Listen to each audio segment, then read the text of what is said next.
பாட்டி சொல்றதா கொஞ்சம் கவனமா கேளுங்கய்யா. உடம்புக்கு சரியில்லாம டாக்டரை பார்க்க போறோம்னு வைங்க, டாக்டர் நம்ம ஆராய்ச்சி பார்த்து மருந்து கொடுப்பாரு. இதான உலக வழக்கம். ஆனா சில பேரு டாக்டரே ஆராய்ச்சி பண்றாங்க, கேள்வியும் கேட்காங்க. என்ன பாட்டி சொல்ல வர்றது புரியலையா? சில பேரு கோயிலுக்கு போய் கடவுளையே கேள்வி கேட்கறாங்க.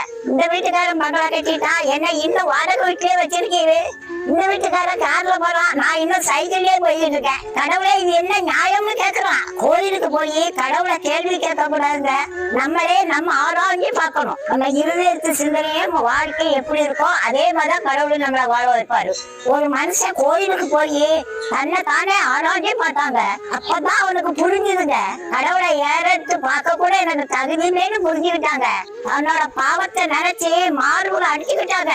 இத பார்த்த கடவுள் என்ன சொன்னாரு தெரியுமா? நீண்டா என் பிள்ளைன்னு சொன்னாரியா. அவன் தாங்க நீதிமானம் சந்தோஷமா வீட்டுக்கு திரும்பி